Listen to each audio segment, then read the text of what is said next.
Welcome to the Audacious Living Podcast, hosted by my man, Audley Stevenson, the Odd Man.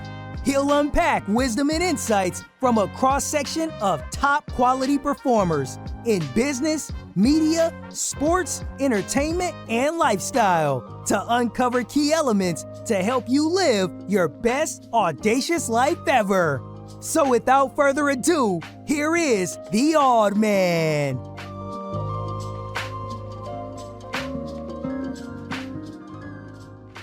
Greetings and salutations, I'm Audley Stevenson, and welcome to the Audacious Living Podcast, by far, hands down, the most audacious podcast on the web. It's always a pleasure to be here as we continue our ongoing goal of helping you live your best audacious life ever. Be sure to connect with us on our social media channels. You can find us on Twitter and Instagram under the handle The Audacious Pod, and then on Facebook, it's the Audacious Living Podcast. So certainly, I'd encourage you to connect with us, like, follow, subscribe, share, subscribe to our YouTube channel. Click the notification buttons and you'll be alerted every time we spit out new content. So let's keep the conversation going and keep that connection with the Audacious Living Podcast. Now, we've got a powerful episode headed your way as we'll catch up with speaker and author Matt Newman, who will share his story. It's a powerful one of perseverance and overcoming adversity.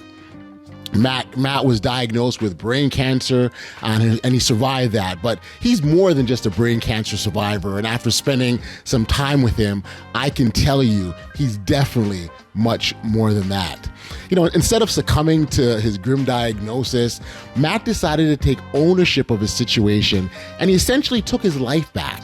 And it was when Matt who put it, and he put it best when he said this, that this was his journey and cancer was along for the ride. You know, we often learn the most important lessons during those dark times, and certainly Matt was in that dark period where these lessons became apparent to him. You know, one of the lessons that Matt certainly learned was the power of the now. Listen, with all the distractions of life that comes our way and things are happening all around us, staying in the present isn't always the easiest thing to do. But when you focus on the now and make a conscious effort to stay there, you're not allowing the past to get in the way of the present. And at the same time, you're not getting too far ahead and being concerned with the future. Because if you do, you'll miss the treasures you have right in front of you. Like I said, Matt was phenomenal to talk to. We had a fantastic conversation, great chat, and I'm absolutely certain that you'll be as blown away as I was. So without any further ado, I'm going to stop talking, step aside, and give you a chance to hear from Matt Newman. Enjoy. As a brain cancer survivor, Matt Newman has a deep understanding of planning and preparing in advance of the bad stuff happening. After overcoming his own personal health challenges, Matt uses his platform as a speaker and author to inspire others to live in the now. Matt Newman is up next on the Audacious Living Podcast. Good. So, Matt, I appreciate you being here. I've been looking forward to connecting with you for a while. Obviously, your story resonates in a powerful way for a lot of people. And I wonder if we can sort of start back at the beginning of sort of your journey. You're talking about learning that you have brain cancer and what that does for you, your family, and your loved ones. I wonder if you sort of start there as part of your story. Yeah, it's funny. I'll tell you, we learn some of the greatest lessons in life at the deepest and darkest of times. And we can be gifted with this new set of lenses we see life through that we never anticipated before. And all of a sudden, we get this new understanding of how fragile things can really be. We all have this Teflon perspective of it can't happen to me. I'm bulletproof. It doesn't matter. Yeah, I've heard all these other things, but it's irrelevant when it comes to my life. We all have issues and challenges that we're going to face at some time, and we don't know when that's going to be. But when it happens, there's two things that can transpire from it. we can own it, and we can find the life lessons that are being silver lining to us inside some completely negative situation, or we could just let it pass us by and we can keep complaining. It's our lives. We own it. The choice is ours. Yeah. Right? Yeah. It's like a balancing scale. That's exactly right. So it's interesting that I grew up in northern New Jersey, right outside New York City. And my father was a financial advisor, and my mother was a school teacher. My mother actually taught something called ESL, called English as a Second Language, for people that were coming into the United States. And it's something she absolutely loved. We often get these seeds planted inside of us that they don't make sense. Why are you teaching me this? But at some point in our life, they will bloom and they will make more sense. I said, dad, financial advisor, mom, teacher. I remember graduating from the University of Delaware in 1996, fighting blue hens, sitting on that football field. You know, my mom and dad walk over, Maya Angelou giving this amazing commencement speech. And my dad comes over and he's got that fist pump like, way to go, buddy. And I'm like, the king has arrived, Dad.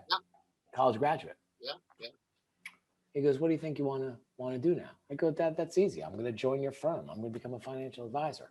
I'm going to talk about planning, all this great stuff I've learned. He goes, there's no freaking way you're joining my firm. And every picture of me at graduation, I cleaned that language up. My old man's from the Bronx. And every picture of me is like, what a jerk. He was giving me one of the greatest lessons in life. There's no free lunches. Go out, earn it, get licensed, see if it's something that, becomes this passion of yours, something that doesn't become a job, but becomes a lifestyle. And if it does, we'll talk in a few years. So I started something called. I want to go back. Did you connect? Did you realize that lesson he was teaching in that moment? No, not at all. So I was actually mad. Right. It's all making sense. What do you mean, right? Kind of thing. Yeah, exactly. And it's something that would later bloom, and I would later have a better understanding of it. But it's these lessons in life that we don't want to adapt to. We don't want to embrace them because we want everything to be rainbows and unicorns and easy. When the reality is, when you take on challenges, you get a different perspective. And my dad had challenges his whole life. Nobody handed him anything. And so I became what's called a wholesaler. A wholesaler in the financial planning business is companies manufacture mutual funds, 401ks, annuities. Financial advisors put them in the best interest of their client and how they could help them, so on and so forth. So what happened to me is I did that just to get licensed because we all have the same licensing, the same certifications, all the other stuff. And I started in the business, and I remember my dad sitting down with me and saying, 3 things I want to go over with you. I said, yeah. He said, 1, if you don't believe in the product or you or a family member wouldn't own it, don't sell it. Lose the battle to win the war. It's about building relationships and always planning for people in their best interest. I said, yeah. He goes, number 2, always be honest. At some point, it will come clear that you weren't and there will be a problem. I said, yeah, okay. He goes, number 3, you got a soccer scholarship to college. Use that work ethic. You think those 3 things, combine them, there's no limit on what you can do. And I went off. And seeds that were planted in me years ago started to bloom. I would say the same thing every day. The job of the financial advisor is to be there when things are bad. The job is to have a plan in place prior to the negative. The job is to give good news to a family when they truly need it the most, some semblance of positivity when things are bad around them. And I would say it every day. And I would preach it. And it wasn't about your performance. It wasn't about all this other stuff. It was about having a plan in place. Your will, your power of attorney. Everybody wants what they can't get. They want life insurance after they're sick. They want long-term care when they're taking somebody to a home. They want some type of financial plan if they lose 30%. And it became a passion. It became something I believed in. And I would position my products where they were in the best interest of the client because we were selling the concept of planning. And I used to use analogies like football. Do you think they just show up on Sundays and play? You know why the players don't like the week? Practice and planning are what takes a lot of time. That's the effort. So in 2001, I became the top guy at my company. And in 2002, I became the top guy in the industry. And I remember my father sitting down with me going, not bad, kid. I'm like, not bad, right, Dad? Of course. He goes, I think we should talk about you joining my practice. Now I went, you can't afford me, Dad. That's never going to happen. I'm not doing that. Lost your chance, remember? You missed. And that's when I found my passion of the love of planning, but also just using it in a different fashion. And as my career moved on more and more, I moved down to Philadelphia. I was a North Jersey guy. My first time down in Philadelphia, in the old city area, this infectious ambiance of cobblestone streets, young professionals, the Liberty Bell. Philadelphia has an amazing amount of medical schools, law schools. I was the guy from North Jersey. The minute I moved there, that was home to me right there. I knew it immediately. Not rooting for their sports teams, but everything else was fantastic about Philadelphia. So I moved down there, met my future wife, and business continues to roll. In 2010, my father-in-law started to get sick, and we weren't sure exactly what it was. So one of my best friends is the head of pediatric anesthesiology at Columbia Presbyterian up in New York. He's always on the run. I got 2 kids and a pregnant wife. They're both under 3 years old. So I said to my wife, I said, listen, I really want to take Rick out to play golf. I want to celebrate his birthday with him. You got 2 kids under 3 years old. You got a pregnant wife. The odds of playing golf on a weekend are like zero. My stuff will be waiting on the front lawn if I come home. She looks at me and she goes, my mom and dad are coming down. You can go play, but play early. Gotcha. Now, my wife grew up in a very different environment than I did. She grew up in mining country, Pennsylvania. Her father was a highway construction worker. Her mom was a janitor. She grew up in a 600 square foot row home. I'm a Jewish guy who grew up in North Jersey. She's Catholic. They were 2 completely different upbringings. She had to work her way through college. She worked full time. Nobody paid for anything for her. And I heard all this negativity about in-laws and, relationships. My father-in-law liked to hunt. He liked to fish. He liked to grow things. I did none of that.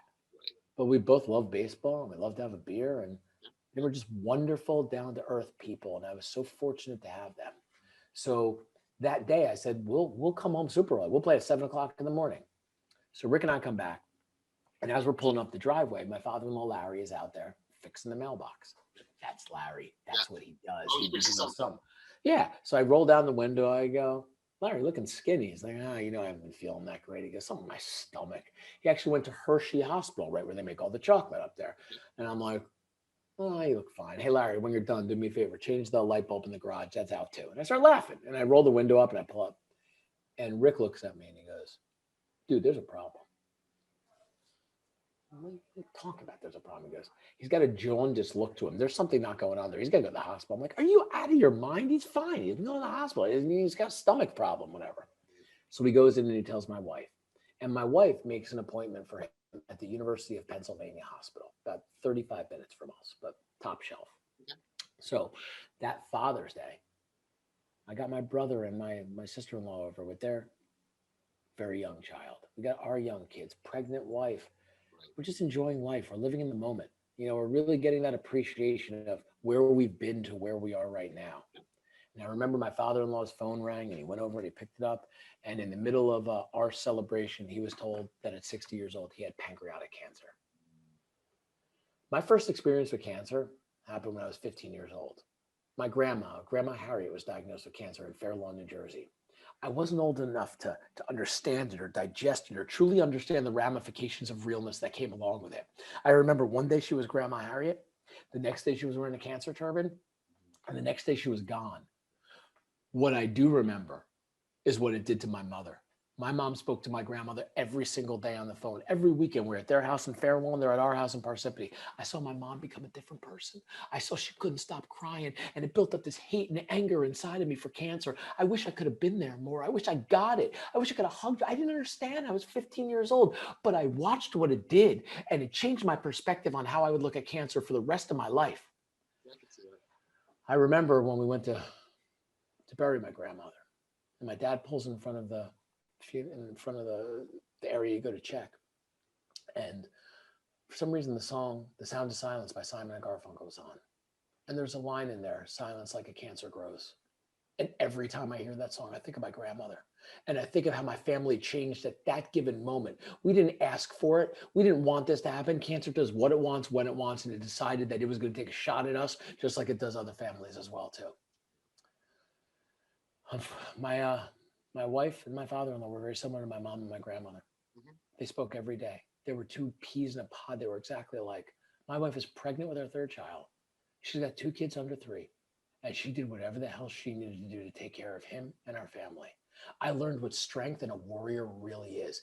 Every day, pregnant, she would drive in 35 minutes back and forth to the University of Pennsylvania Hospital. She would take care of my kids, take care of me, get them to their Montessori school, do everything she needed to do. She never bitched. She never complained. She showed up and delivered, and you learned what support really is. And I remember my father-in-law, Larry, sitting down with me. We're watching a baseball game. And he told me he had 2 goals. Reality is pancreatic cancer, you probably got about 6 months shelf life. You usually don't feel the ramifications of it till it is spread to other areas like liver and whatnot. And he told me, 1, he wanted to see all 3 of his grandkids born. He wanted to be alive in October when my next one was going to be born. And number 2, he wanted them all to be old enough to have real life memories of him. I was so honored to have him as a father-in-law. There was no crying. There was no complaining. It was taking on the task at hand to achieve his goals. And I was the proudest son-in-law you could imagine. So we're going through this, and unfortunately, cancer is like a roller coaster. It goes up, goes down. It doesn't care about your feelings, doesn't care about your summer plans. It's going to do whatever it wants, when it wants, and it's going to change on a dime because it feels like doing it. And that was Larry. He'd be good. It would go bad. It would go up. It would go down. It's tough to watch.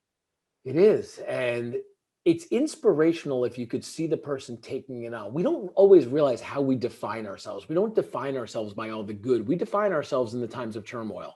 When things are negative, that's when we can truly see the person inside of there, the warrior that's around. And he was defining himself on a different level. And you learn what strength really is. It's not how big your arms are. It's not how big you bench press. It's something deep down in our bellies that we can find it, we can grab it, and we can own it. And he taught me that. I saw it. I witnessed it. He lived here with us. It was apparent, and I was honored. 2013, that January. So we're now 2.5 years into Larry. Yep. It's a snowy, icy day, February, in Bridgewater, New Jersey. I'm driving on a road called Route 202. There's fender benders all over the side of the road. I'm sitting there going, I don't need this today. I'm in my suit and tie, heading to my appointments. I'm just going to drive easy, do my 25 miles per hour, get where I got to go. I pull up to a traffic light. And as I pull up to that light, I hit the brakes and my car hydroplanes right in the car in front of it. I remember holding on to that steering wheel, thinking all that working out I do, that's for this moment right now. Goes right into the car in front of me, flips over into the median, airbag pops, and I'm just holding that thing. Car comes to a stop. I get out without a scratch on my body. Police come running over to me. They're like, dude, you got to go to the hospital right now. I was like, nah, man, beast mode. I'm okay. I'm good. Yeah. Yeah, I'm okay. And they're like, you got to go to the hospital, get checked out. I'm like, no, I'm okay. So I call my wife up. She's shopping in a place called the King of Prussia Mall, in between Larry's chemo. Roller coasters going back down. And I tell her what happened. She goes, you got to go to the hospital. I'm like, nah, I'm okay. I'm good. She goes, don't forget about our friend Karen Mancini. We have a friend Karen who was driving in a town called Bluebell, Pennsylvania. She's at a traffic light and a car comes flying through and T-bones her. She's okay. But the police say you should go to the hospital just to get checked out. She goes to the hospital. And 3 hours later, 2 doctors come over and they go, we want you to send a thank you note and flowers to the person that hit you. We just found brain aneurysms in you. You'd be dead in the next 4 hours. I thought about my wife. I thought about my 3 children now. And like a type A personality, I jumped in a tow truck. We brought my car back and I jumped in a car and I rented and I went on my way. I come home that night. Larry's sitting on the couch. My 3 kids are all over the place. And my wife suffers from something called chronic migraines. She's had them her whole life. She's used to it. It is what it is. And I'm sitting at our kitchen island, just going, oh, my head. She's like, did you go to the hospital? No. Yeah, having chronic migraines. I don't want to hear about it. Over the next 2 weeks, it got worse and worse every day.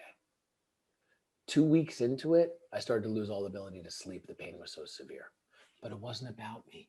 It was about Larry. It was about my kids. It was about my wife. This is something that'll pass. I'll get through this. That February, I'm giving a speech in a town called Bridgewater, New Jersey. In finance, I speak all over the place. It's one of my passions. It's something I took to. Speaking was easy for me. I don't like these canned speeches of someone reading off something. It's about your heart. It's about your gut. It's about sharing realness and purity and connecting with people on that. And I'm giving a speech, and I'm in a restaurant called Maggiano's in Bridgewater. And as I go to make a point, I felt a hot flash hit me in the face, just like a pregnant woman would feel. And when it hit me, slur and gurgle poured out of my mouth. I didn't know where I was. I didn't know what was going on, but I remember seeing myself standing outside my body going, you are having a stroke. You are having a stroke. It felt like an eternity. It turns out it was about 5 to 6 seconds. Kind of got myself together. I'm like, oh, be getting headaches like crazy from a sinus infection. My kids aren't sleeping. Let's bounce back into this. Finished up. Not many people caught on to it because apparently it was so quick. I was scared out of my mind. I called my doctor up, general practitioner. I went in. They told me it's sinus infections. They gave me all this medication. I'm like, whoa, hang on there, cowboy. I don't put any of that medication in my. I try to avoid that like the plague. Matt, you have to take Xanax to sleep. This, that. We're gonna blast this thing out. I took it for one time, and I woke up the next day in this haze, and I was like, no way. There's no way I'm doing this. This isn't me. Over the next, call it 7 weeks, I had 9 more of these strokes. I had one when I was training for the Broad Street Run with my wife. I had one while I was driving, another while I was speaking. Once we got to 10, I started to realize like something's wrong. And I'm in my hometown of Parsippany, New Jersey, giving a presentation in front of 300 people.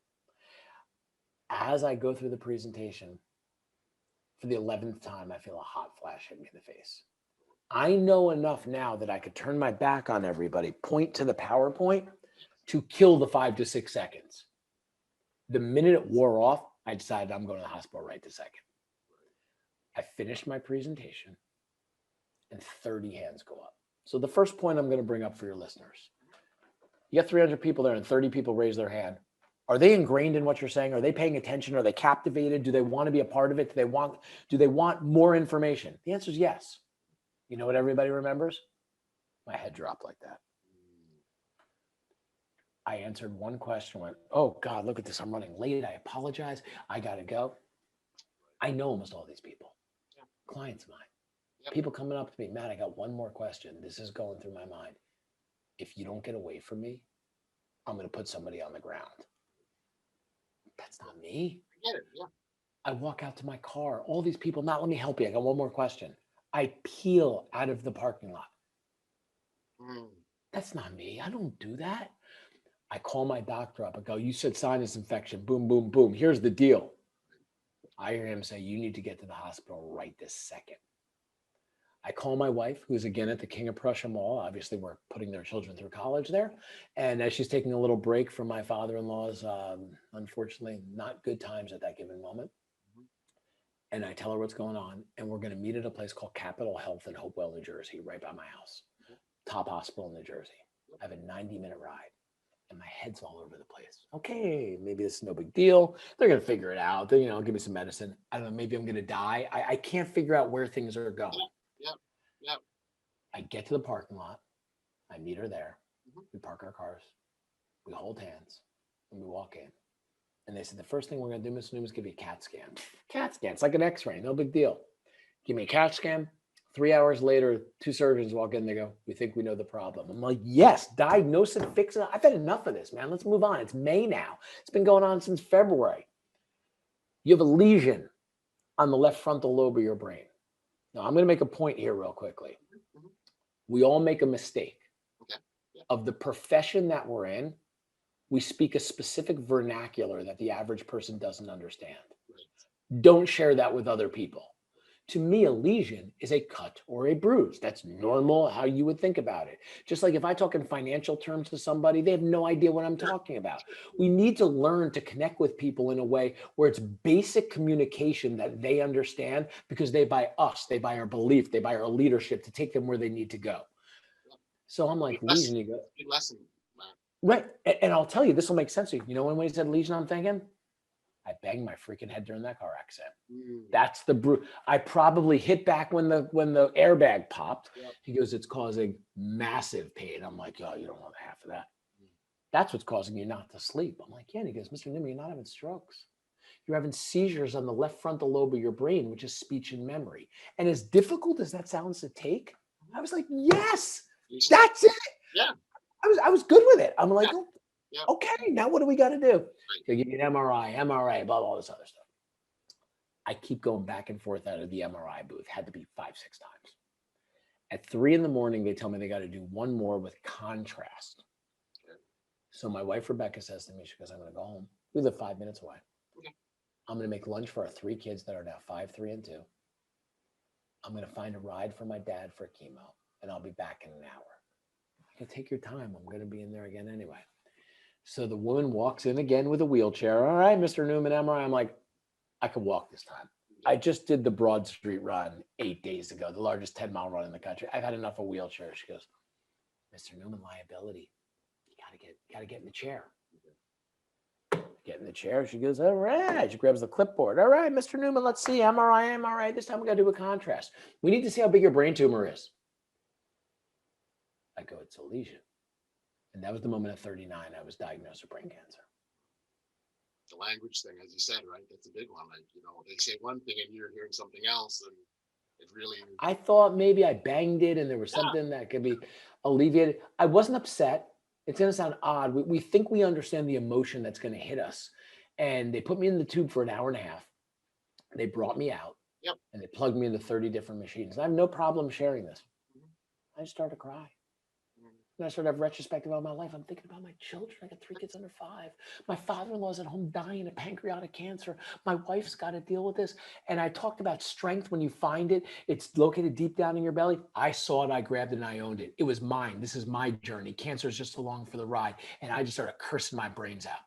And the nurses come running into my room, who still tell this story to this day. And they go, oh my God, Mr. Newman, are you okay? I went, I'm fine. If that was my pity party, I'm done. If I'm going down swinging. And we think there's this methodology that we can take on. We all have it there. That's the fight of a warrior. We have the heart of a lion and the fight of a warrior inside of us, but it takes these negative times to see through the weeds, grab it, take it, and use it. It's there for us. It's up to us whether we want to grab it or not. I didn't know I had that kind of strength in me. And I get asked this question all the time. You must have been scared then. No, I wasn't. I have no idea. Obviously, I was before that. The minute that happened, I was never scared again. Not for 1 second. I didn't care about surgery. Whatever we got to do, we're going to do it. And you don't know you have that in you. Support is unbelievably important as well. Yeah. And my wife. Yeah, you've been tested, right, Matt? Like, it's when we're tested is when we realize. And I think I heard you talk about being, brain cancer being a gift, because it gets to that moment where we're tested and we're like, okay, now what's next, kind of thing, which is what you're describing. That's exactly right. And I remember my wife walks in, wiping her eyes. Her dad's got pancreatic cancer. He's going to die. Her husband's got brain cancer. The reality is, people hear that, he's going to die. And they walk in with the surgeon. The surgeon goes, let me tell you what we're going to do. I go, let me tell you what you're going to do. You're going to get this crap out of my head and I'm going to take care of the rest. He goes, let me tell you what we're going to do, Matt. You're going to get a craniotomy. We're going to cut this whole thing off here, pull it back, pull your jaw out. We're going to take the tumor out. We don't know the severity of it for 10 days. But I want you to read something. And it was a study. Okay. It was a study from the American Medical Association on recovery, on the ability to beat something. There's some diseases, they're going to take us physically. There's nothing we can do about it. They will not take us spiritually, nor will they define us unless we allow that. Anything that becomes our legacy, that's on our shoulders. We control how people look at us and the perspective that we give them during negative times. But there's some diseases we have a chance to beat. Yeah. And the most important thing you can have during that time is positive attitude. This was like kerosene on a fire. And I think I talk all the time about the downward spiral. And the downward spiral, we've all heard the story of the couple that's been married for 50 years. They got married when they were 22. They're 72 years old. They've been married forever. And the husband comes down, gets cancer. The wife's healthy as a horse. We often hear happen 6 months later, she dies. Once you fall into that downward spiral of regret, resentment, negativity, the odds of getting out of it are very low, which is why attitude is so important. I am so fired up at this point. Yes. And my wife turns to me and she goes, our parents are on the way over. One, her dad's not coming. He's not my father-in-law. He's my cancer partner. I learned things happen for a reason at that given moment. He was there how to show me how to act with dignity, with independence, how to fight, how to leave my indelible mark on my family. And I was even more honored at that given moment as I'm laying in the hospital. But I turned to Rebecca and I go, how long till they get here? She's like, probably 30 minutes, 25 minutes. He'll give me the iPad. She goes, yeah, you want to watch a movie or something like that? I go, nah, just give me the iPad. Mm-hmm.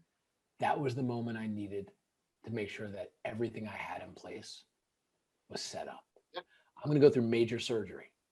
I'm hoping I get through this, but I might not. So the first thing I did when I pulled up my iPad was I looked at my will. Then I saw my life insurance. Then I saw my power of attorney. Basic things have nothing to do with investing, a foundation of planning. I went through my college planning, my mortgages, all this other stuff. By the way, this is not about how much money you have by any stretch of the imagination. And it was at that given moment that I realized every speech I ever gave in my career was about me. I was the shoemaker whose kids had shoes. Everything I ever talked about, I did.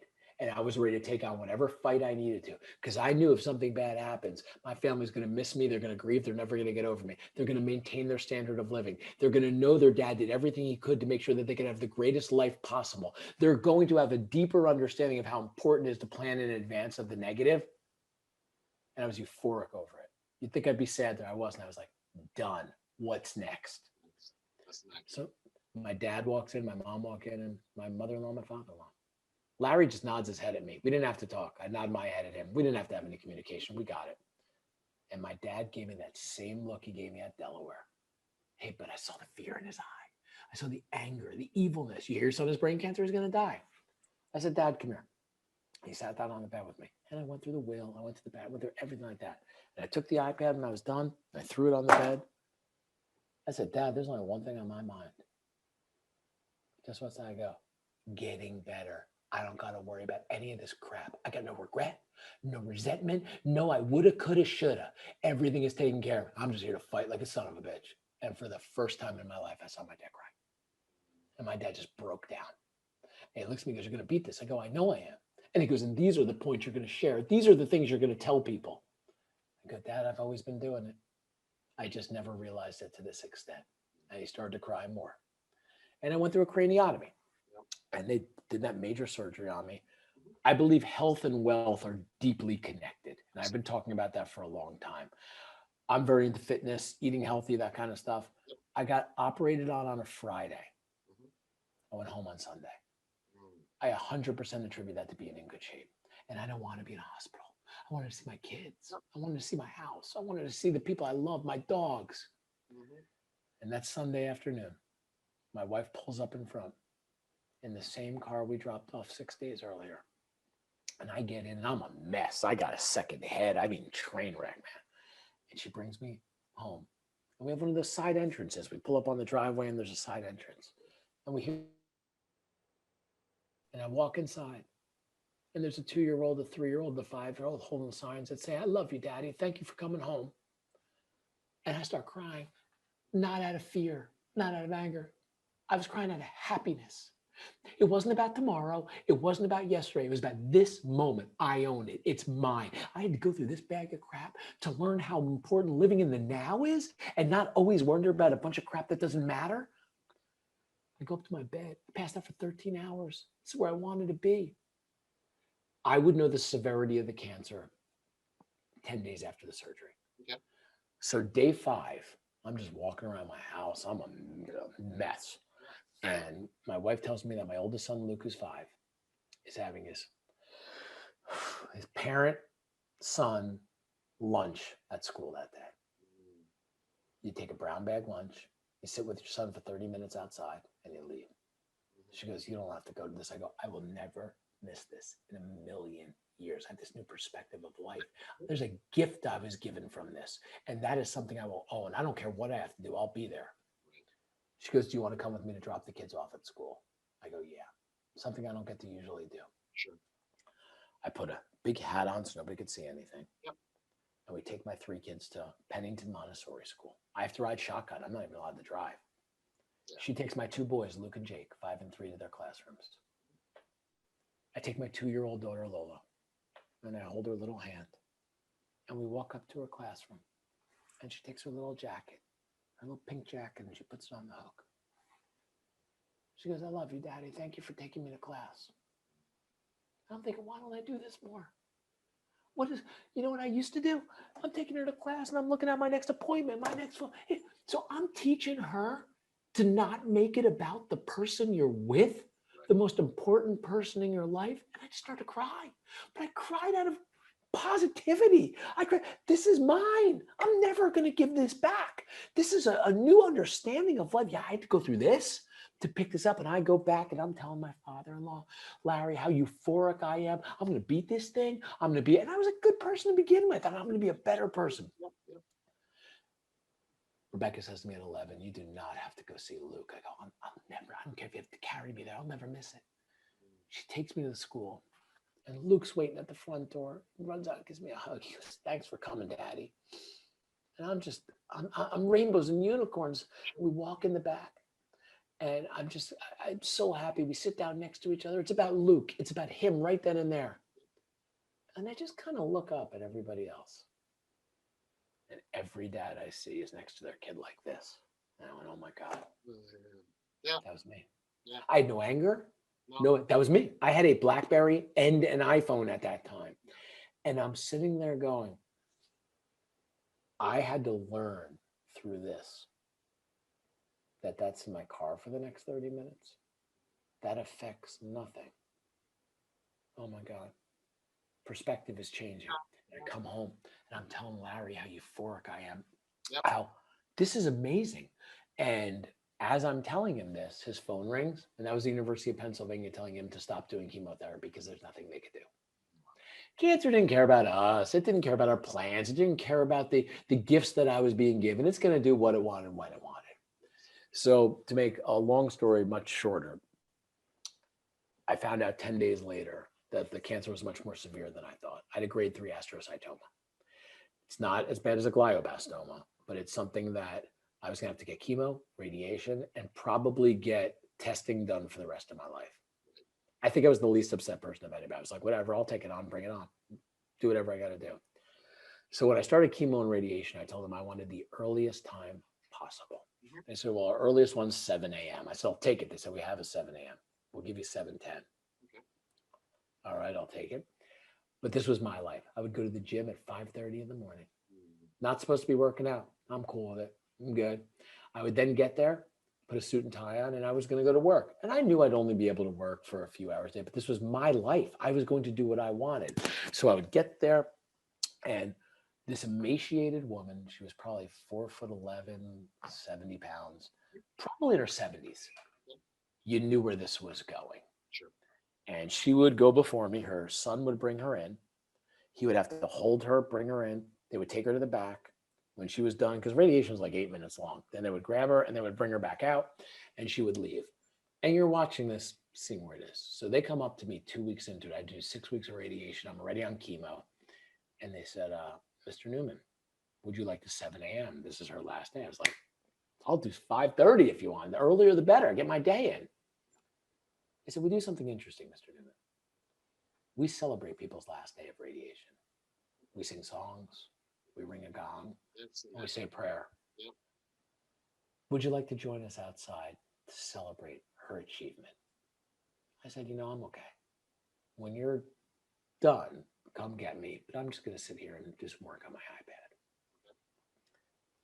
And I opened the iPad up and I saw my reflection. I'll clean my language up here. And I said, who the hell do you think you are? We're a family. We're a family of warriors. And family supports each other. And I put the iPad down. And I walked into the hallway. And I saw everybody singing and saying prayers. And I saw this emaciated woman where you knew where this was going.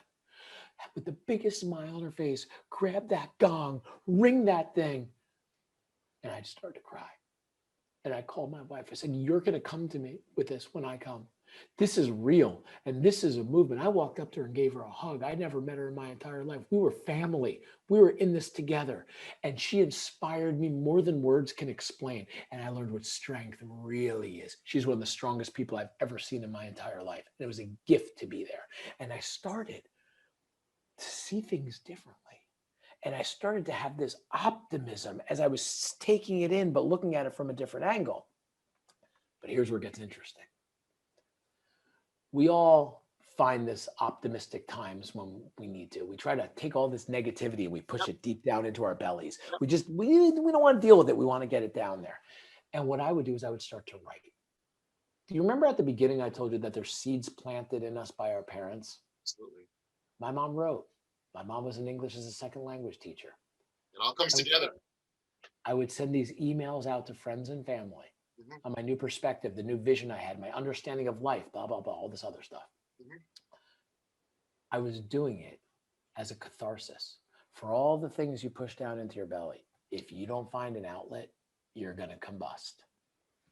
My outlet became writing. I never wrote in my life. I would send these emails out to friends and family on my thoughts and perspective. 4 years into it, unfortunately, Larry passed away a year later. I would only write when something hit me. Matt, you have a cancer test. Matt, Larry passed away. Matt, yeah, right. I never sat down to write. I never had a plan. Never had. 4 years into it, I had 20,000 people following my emails. And I started to understand that cancer is like buying a car. You buy a car, you leave the lot, you go, look at that. I see the car everywhere. Wrong. Car was always there. You just never noticed it. So you had a direct connection to it. That's right. That was cancer. And I never read my emails. Not one time. I would get them out like vomit. They would get out of my system. It's like clear yourself. Yeah. But it gave me this clarity. So I was like, maybe I'll write a book. There's some crazy things that have happened. And my son went through a crazy time. And as I'm writing the book, it just made me feel better. There was no ghostwriter. There was no publisher. There was no business plan. I did it 100% for myself because it made me feel good. March 23rd, 2018, my book comes out. I call my mom up outside New York. I go, hey, Mom, book's coming out tonight. This is exactly what she said. She goes, no one's ever going to read it, right? Cares about me? I'm some jerk off. What do they care? She goes, but you're going to put 3 copies in your safe. So when your kids are old enough, they'll be able to read what really happened. I said, I couldn't agree more, Mom. 1 week later, we're a bestseller in 4 different categories on Amazon, and my jaw hit the ground. 3 weeks later, we were on ESPN. I then started to do TED Talks. I've done 3 of those. I started speaking all over the world.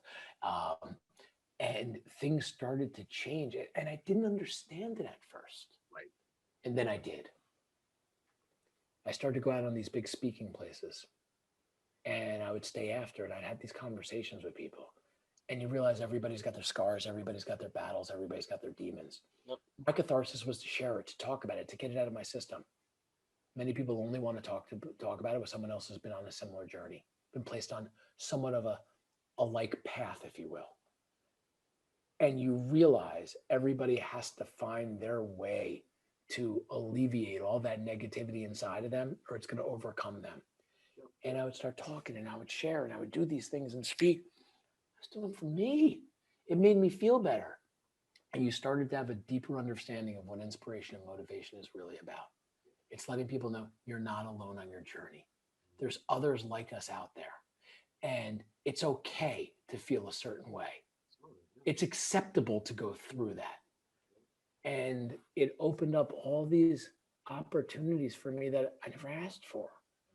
But I just wanted to make sure that I felt good. And my belief and understanding of life changed. And I now realize that was a massive gift I was given. Yeah, that is an incredible gift. As you're talking, one thing that resounded over and over again, the way you owned your journey. You said that, this is my journey. Cancer is along for the ride. And when we can take that ownership back, I think that is the huge starting point for us to have all the kinds of successes. And you experienced it. I completely agree with you too. And it's one of those things you say it and it sounds logical. Yeah. And you have to own it, but you have to stick to it. One of the things I talk a lot about is we all know the person that lost a ton of weight, got comfortable in their ways, and then they gained it all back. I know people that have been through similar things to me, whether it be depression, suicide, whatever it may be. And they've learned these lessons and they go right back to old ways. Change breeds complacency or change breeds opportunity. And we have to understand that change is acceptable, but we have to stick to it. And I go, well, Matt, how do you do that? You have to find your thing.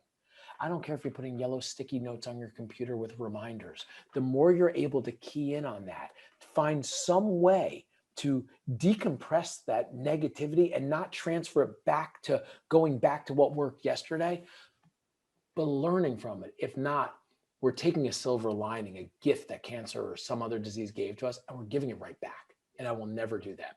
In my office, my radiation mask stares at me every day. A lot of what you see here That's my journey. This wasn't there before I got sick. I do it because I never want to give these gifts back. And I'll share a quick story with you.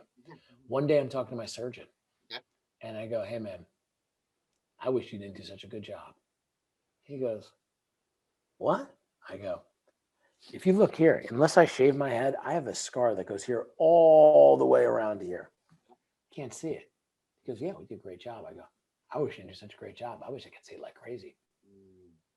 He goes, what do you mean? I go, every time I got in a bad mood, every time I got upset, and I could look in my rearview mirror and see that scar, I'll go, calm down. So instead of complaining, I just found alternative things that I could do to make sure I stay in that moment and live right in that now. And yesterday was Father's Day. And I had a friend of mine I was talking to this morning. And he says to me, he goes, how's your Father's Day, man? I go, oh, it was great. You know, it was a good time. We were down the beach. Kids are swimming around. We're having a good time. You know, it was really a lot of fun. He goes, yeah, you know, it's great. I go, there's only one thing that mattered to me yesterday. He's like, what's that? I go, our biggest asset is our time. And if you waste your time, you're not getting it back. So you know what yesterday was about? There's a limited number of Father's Days I'm going to have. Yesterday, all I cared about was Father's Day. And he got silent on the other line because I don't think he then felt satisfied with the way he treated Father's Day. To me, it was just about yesterday. Yeah. My kid's, Dad, I want to go here. Let's go. Sure, let's go. Dad, I'm going to go drive down and ride my bike down there. I'm going to go get some ice cream. Go ahead. Yeah, it's 8 years, and I want to treat it all the time like it recently happened, because you learn these new perspectives on life that we don't think about when we feel bulletproof. Right.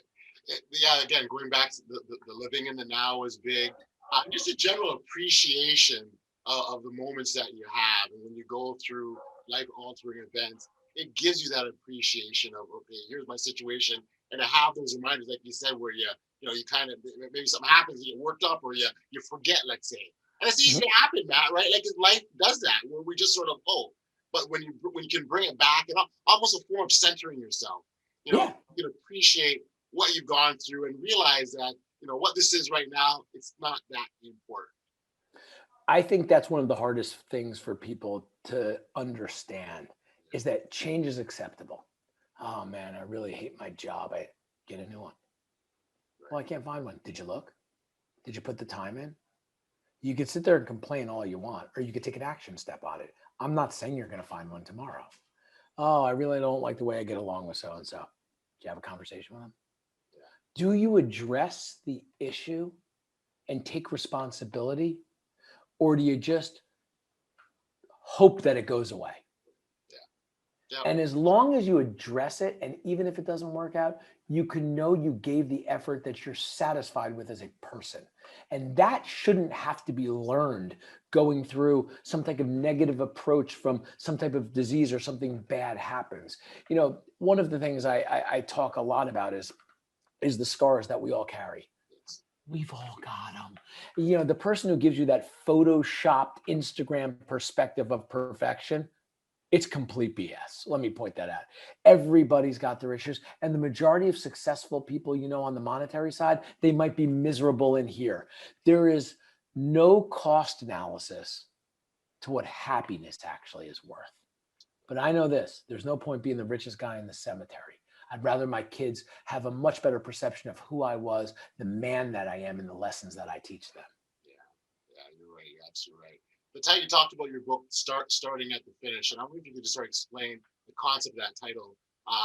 By the way, I thought the cover you've got yourself, you're wearing a shirt back of you, and the three themes I love: bravery, strength, and humility. All three are important themes and really powerful ones. But really sort of explain that concept, if you will. Yeah, so it's interesting. So my wife and I do something called the Broad Street Run I mentioned earlier, shirt that I'm wearing right here in Philly. It's the largest 10-mile run in the country.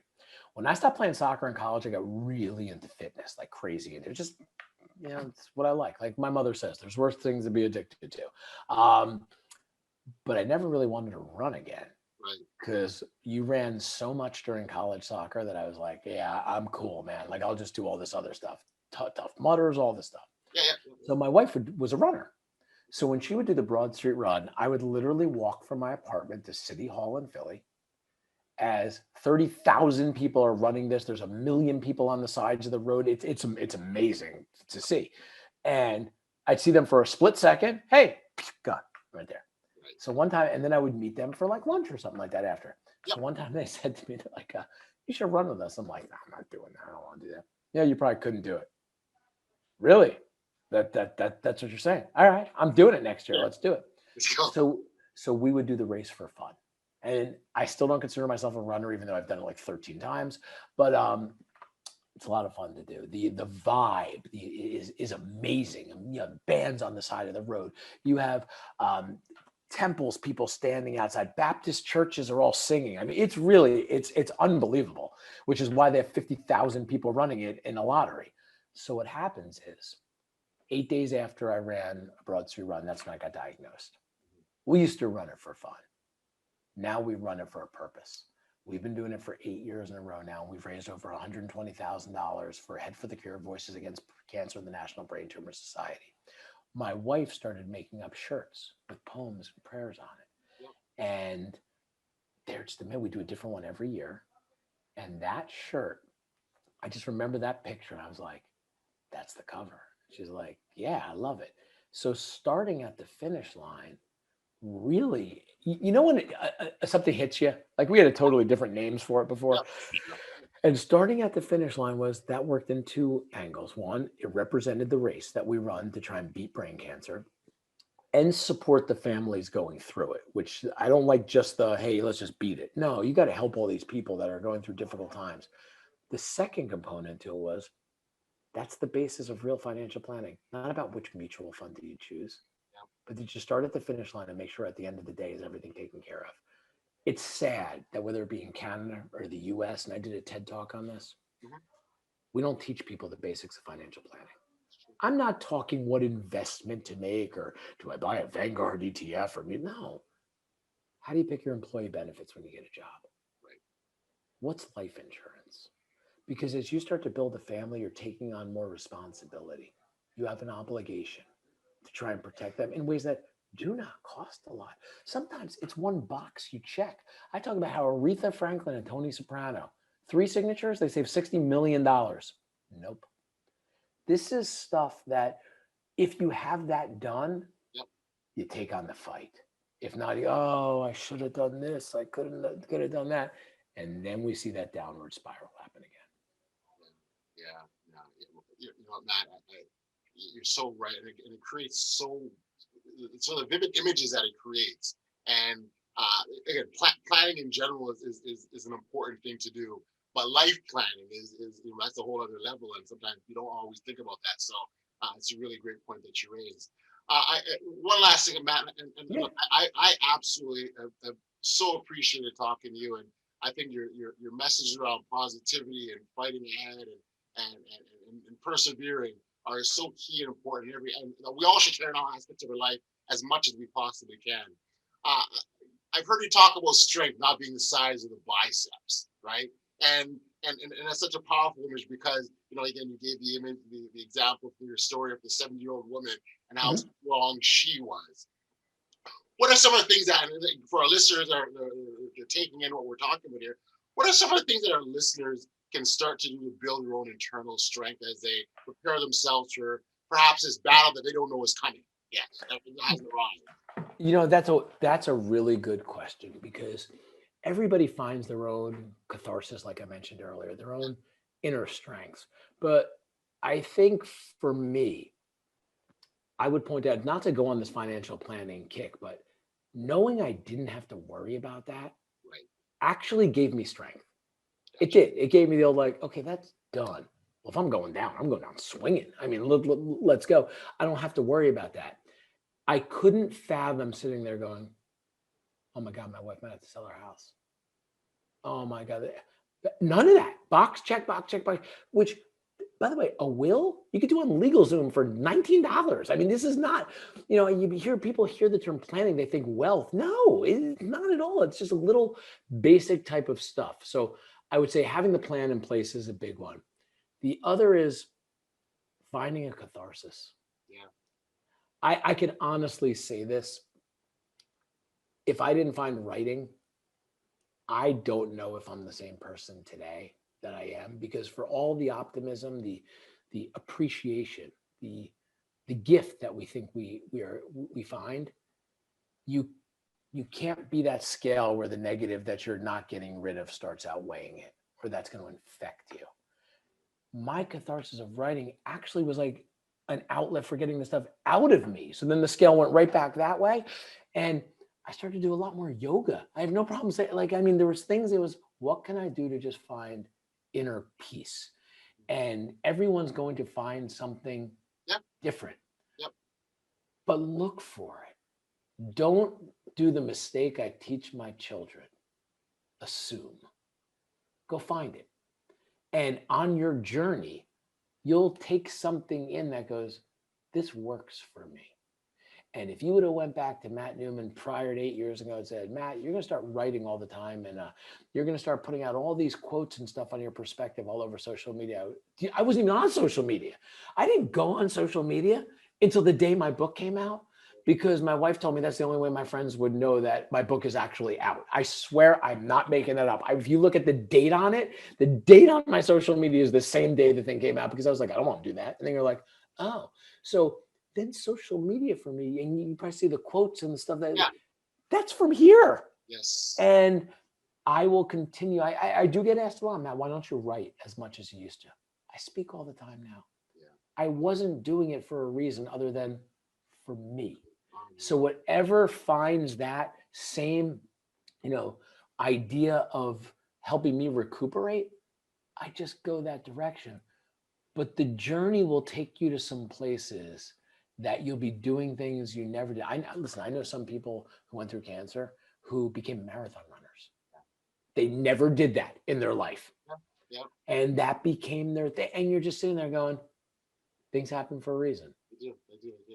So Right what's so powerful, Matt, is, again, you talk about you're writing and you're doing it for you, and all of a sudden you're impacting others, which is the bonus part, really. I mean, for a lot of people, that's the goal, right? Like, I want to make a difference to others. Where you came in, and I've experienced as well too, where I want to do this to help me, or I want to start a podcast to help me fill in my void that I've got because of the pandemic, and all of a sudden other people are being impacted, and you're making a difference in their lives. And that, I can't even fully express the feeling I have of joy or elation, knowing that I did something with the whole intent of not thinking of others, but it helped them anyways. And that's just.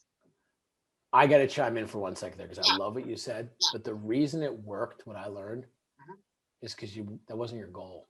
Yeah. And now you start to see these inspirational speakers who are reading off cue cards and really have no idea what they're talking about. We read the book that we find out was totally garbage and somebody just finagling it to look a certain way. We are attracted to realness and purity. That is clear as day. And if we're using realness and purity to make ourselves feel better, guess what, everybody? There's a lot of other people watching you. And you might be doing a lot more for people than you realize. And you might have found a catharsis that didn't sink in right away. But all of a sudden, you start to get notes, you get feedback. Now, listen, I'll share this with everybody real quickly. I remember when I gave my first speech. Now, financial services, I speak in rooms all the time, right? Sure. No big deal.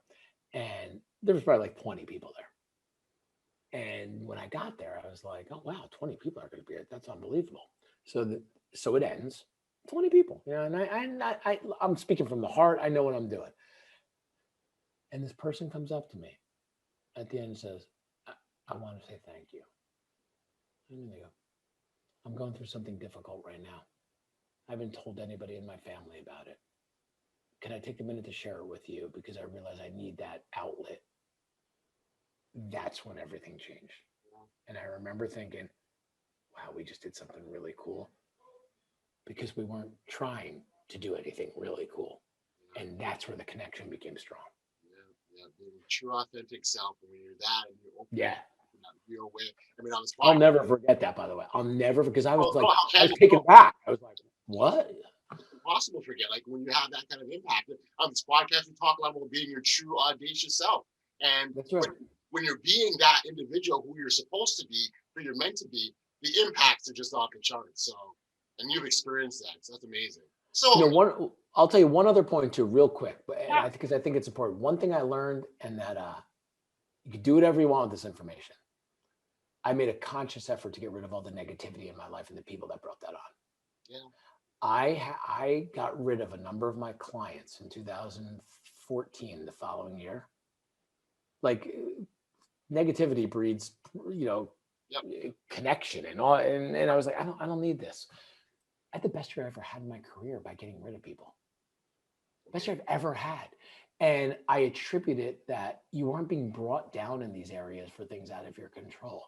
And one of the things I think we need to have a better understanding of is that not everybody has a right to your time, to your personal capital. You don't have to give it away. It's okay to say no. And as difficult as that sounds, it will probably be one of the most dignifying things you ever do, because you'll realize now you're spending that amazing asset you have, the people who deserve it. Yeah, that's right. And that's quality. Shouldn't have to go through cancer for that. I get you. Shouldn't have to go through that. I get you. But the fact that you went through that and understand that and can share that, there's a lot to be said about that. I really agree. Appreciate that. Absolutely. And I'm with you wholeheartedly on cleaning house and making sure that positivity is all that you've got there. I'd much rather spend my time on a limited number of quality, positive relationships than all the other stuff. It's just, they'll take from you, and it's not feeding you. And you obviously know that lesson as well. Listen, man, I super appreciate this. Has been a great chat, and I love the time that we spent here. For our listeners who wanted to know more about you or connect with you, where can we send them, Matt? Yeah, the easiest way to do it is my website is Matthew, Mathew. The only person who calls me Matthew is my mom. Matthew, S as in Stephen, Newman. Matthew S. Newman, NEWMAN.com. That's got the TED Talks. It's got speeches, interviews on ESPN, all the stuff we do with people all over the place. But it's also got all of our social media right on it. So you could see our Instagram on there, our Twitter on there, and whatever you want to follow or connect with. For anybody going through a difficult time right now or has someone going through one, let me know. We do a lot of signing up, putting notes in books that we send to people to give them that inspiration that they need, to let them know they're not alone in the path that they've been thrust into. But it's also about sharing as well too. And sometimes I'll get the old, Matt, we just shared a speech with so-and-so. It really meant a lot to them. Yep. We get it out there. We're not looking for anything, whatever we could do to help and inspire in any way, because we know how important that is to get out of that negative rut sometimes and just focus on the fight. I so admire the manner in which you inspire others, and using social media is a great way of doing that. I'm kind of that guy too as well. So Yeah, you are. I follow you 100%. I appreciate that. I appreciate that. But there's such power in that, Matt, and you never know who's looking. A friend of mine recently told me the other day, he said, forget about looking at the analytics, forget about the numbers, all that stuff. If you're reaching that one person, making a huge impact in profound ways, then you've done your job. So I totally agree with that, by the way, 100%. That does more than people can imagine. Awesome. Matt, thank you for this. This has been a great time chatting with you. Thank you so much for having me. The honor was absolutely mine. All the best. Take care. You too. Back we are here on the podcast, and much thanks and appreciation goes out to Matt for stopping by and sharing your incredible story. There were so many powerful lessons to take from your experience, and I really have to commend you for not letting yourself get stuck in that situation and stay in that place of grief and despair. The warrior mentality that you use to get out of your situation is one that we all can adopt, especially when things are at their worst. It's in those low moments that it's absolutely critical that we find a way out. I think the best piece of advice or best thing that we can do in those circumstances is keep your head up, keep pushing, keep fighting, and never, ever give up. Hey, listen, if you haven't registered for email notifications of the podcast, you can do so by heading over to bestaudaciouslife.com, entering your email address, and you'll be immediately alerted every time new content comes out. Again, another great way to stay connected to the podcast. I really got to thank our listeners for your ongoing support. It's absolutely tremendous, and it really is appreciated. So again, keep it coming, and we'll keep doing our part here on the Audacious Living Podcast. We reached the end of an episode, so until next time, stay safe, be kind, show love to one another, and be audacious.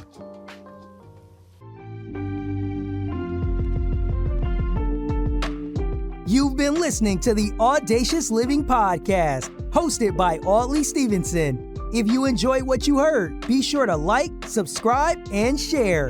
Until next time, be audacious.